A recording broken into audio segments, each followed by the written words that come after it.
Tai štai, Agnė, iš tikrųjų labai džiaugiuosi matydamas puikų rezultatą.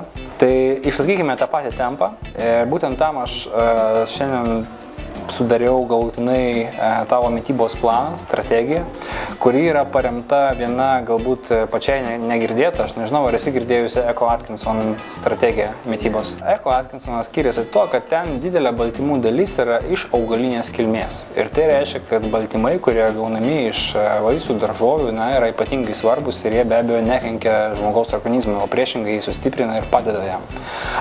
Dar keli svarbus aspektai yra tie, kad šioje programoje bent jau pirmas 4 dienas tu vartosi apie 800-900 kilokalorijų, kadangi kartu šalia tu vartosi natūralias maisto pakaitalus. Kaip ir vartoji prieš tai, tiesiog palengva keičiant tavo mitybos įpročius, palengva integruojant į tavo mitybos racioną sveiką maistą, aš palaipsniui didinsiu kalorijas. Ir prie šių kalorijų galima jau šiek tiek padidinti savo fizinio aktyvumo lygį. Tai yra sportuoti šiek tiek daugiau, intensyvesnių ritmų, širdies dažnis, aišku, turėtų būti jau ir aukštesnis šiek tiek ir sportas yra mums labai reikalingas.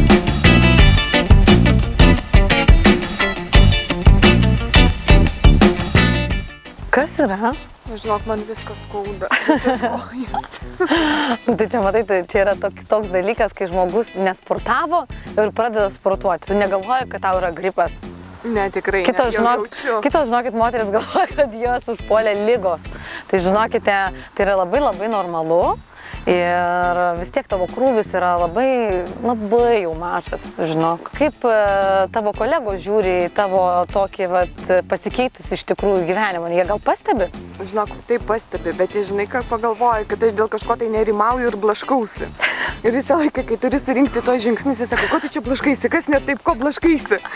O aš vaikštau visur, žinok, kur tik tai, žinai, kažko lauki, ten tik tai išlipi, žinai, vietoj ten ta. Jeigu nėra didelio atstumo, tai sakykim porą metrų, žinai, pirmyn atgal. Suraskite savo tinkamiausią laiką, ar tai būtų pietų pertrauka 30 minučių, ar tai būtų ėjimas iki darbo, ar tai būtų ėjimas iš darbo. Suraskite iš 3 šitų atkarpų dienos savo tinkamiausią.